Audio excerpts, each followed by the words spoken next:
Audio Jungle.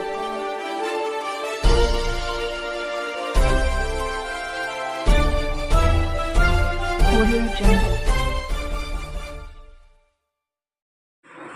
आपल्या राज्याचे मंत्री माननीय सुरेश साहेब, माननीय आमदार माननीय सावकार उपस्थित असलेले सर्वच मान्यवर आणि आजच्या पत्रकार परिषदेसाठी जे कमीच वेळामध्ये आपल्या सर्वांना निरोप दिल्यानंतर आपण सर्वांना जे उपस्थित झालं त्यासाठी आपल्या सर्वांचे स्वागत करतो आणि आपले आभार व्यक्त करतो. आज त्या पत्रकार परिषदेच्या मागची भूमिका म्हणजे आपल्या सर्वांना माहिती आहे, काल राज्याच्या जिल्ह्याच्या ठिकाणी राष्ट्रपती महोदयांच्या कार्यक्रमाची तयारी झाली. त्या तयारीनंतर जिल्ह्याच्या ठिकाणी आपण पत्रकार परिषद ज्या ठिकाणी कार्यक्रम होणार आहे त्याबद्दल सविस्तर माहिती ही आपल्यापर्यंत देण्याने आपली जबाबदारी असते, नेतृत्वाची ही जबाबदारी असते. त्या निमित्ताने आज आपल्या सर्वांना बोलले पूर्ण कार्यक्रमाची जी लाईनअप असणार आहे त्याच्या पद्धतीने असणार आहे.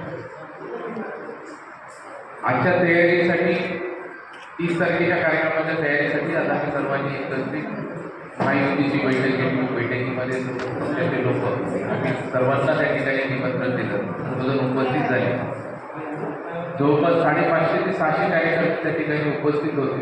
त्याच्या उपस्थितीमध्ये ही पत्रकार बैठक संपन्न झाली आणि 30 तारखेसाठी सर्वजण कार्यक्रम चांगला व्हावा यासाठी सज्ज.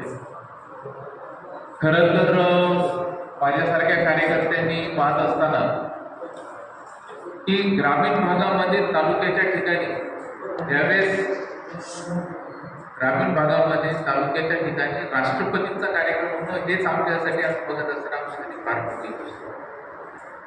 मी आवर्जून मंत्री महोदयांना सांगितलं, खरंच आतापर्यंत कधी तुमचा हेवा वाटत नव्हता, पण आज जरा तुमचा हेवा वाटल्यासारखं वाटतंय म्हटलं. कारण खरंच त्यांचं कौतुक करणं आणि ही सोपी गोष्ट नाही आहे. अनेक नेतृत्व येतील, अनेक मोठमोठे राजकीय क्षेत्रातले लोक येतील आणि कदाचित समजा शहरी मतदारसंघ असतात, जिल्ह्याचं ठिकाण राहिलं असतं तर कार्यक्रम होणंही आपण समजू शकतो. ग्रामीण भागामध्ये तालुक्याच्या ठिकाणी हा कार्यक्रम होणं, सहज त्यांना बोलत असताना म्हटलं की कुठंतरी ह्या निमित्ताने तुम्ही असं जी रचना लावून राष्ट्रपतींना बोलवणं, सगळे कार्यक्रम करणे आणि तुम्ही उदगीरला जिल्हा करण्याच्या दिशेने घेऊन चाललात असं मला वाटतंय, असं मी त्यांना बोलतो. आणि कदाचित ही भूमिकाही त्यांच्याही मनातलं हेच आहे आणि आपल्या सर्वांच्या मनामध्ये तेच आहे. उदगीर जिल्ह्याचं ठिकाण बनायला पाहिजे. मला एक उदाहरण घेऊन मी माननीय मंत्री महोदयांकडं पुढची पत्रकार परिषदेसाठी जबाबदारी देतो.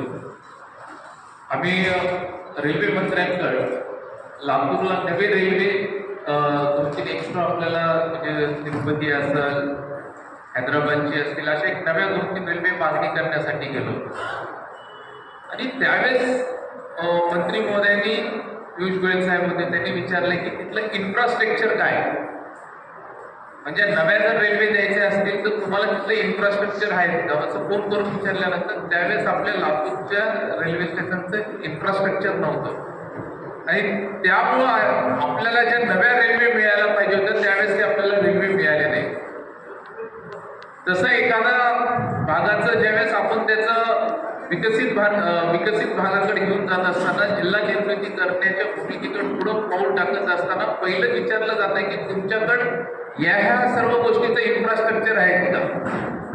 जिल्हा निर्मिती करण्यासाठी लागणारं जे इन्फ्रास्ट्रक्चर तुमच्याकडे आहेत का असा ज्यावेळेस प्रश्न येतो त्यावेळेस मला असं वाटतंय की आज जिल्हा निर्मिती करण्यासाठीचं जे इन्फ्रास्ट्रक्चर लागतंय ते उदगीरमध्ये माननीय मंत्री महोदयांच्या नेतृत्वामध्ये झालंय असं आम्ही स्वाभिमानाने अभिमानाने सांगू शकतो.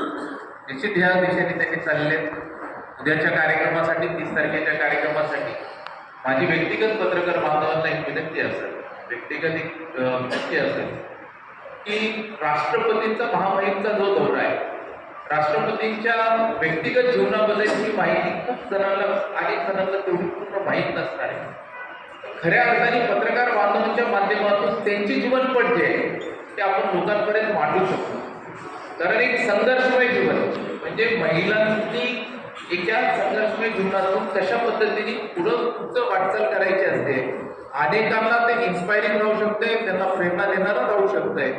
त्यांचं जीवन जर आपण आपल्या माध्यमातून जर राष्ट्रपतींचं जीवन या निमित्ताने आपल्याला जर मांडता आलं तर निश्चित अनेक लोकांना त्यांच्या जीवनामध्ये त्यांच्या भविष्यासाठी प्रेरणा त्या ठिकाणी मिळेल.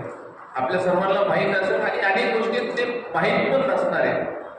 आमच्या ज्यावेळेस राष्ट्रपतींचं राज्यपालाच्या नंतर राज्यपालाचा त्यांचा कालावधी संपला, परत ते कालावधी संपल्यानंतर त्यांच्या जशा रुटीनप्रमाणे बॅग गेले, उरसाला गेले, त्यांच्या गावाकडे गेले, ज्या मंदिरामध्ये त्यांनी शिकवायचे, शाळा घ्यायचे मंदिरामध्ये, परत ते मंदिर स्वच्छ केले आणि परत तिथं त्यांनी शाळा चालू होती, त्यांची शाळा घेतली म्हणजे लहान लहान लेकरांना त्यांना शिकायला.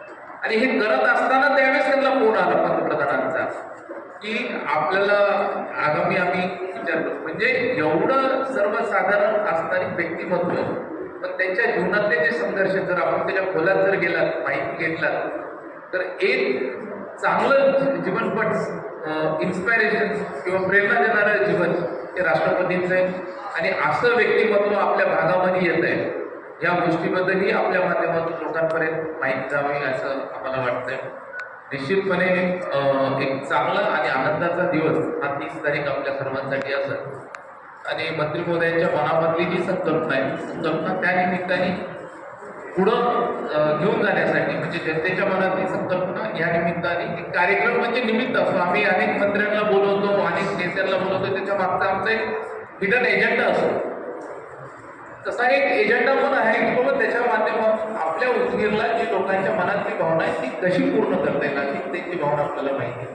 परत मी आता त्यांना विनंती करतो की राष्ट्रपतींच्या कार्यक्रमाच्या बाबतीत पूर्ण माहिती जी काय असेल त्यांनी आपल्या सर्वांसमोर सादर करते. आपण सर्वजण कमी वेळात आलात त्याबद्दल आपल्या सर्वांचे आभार.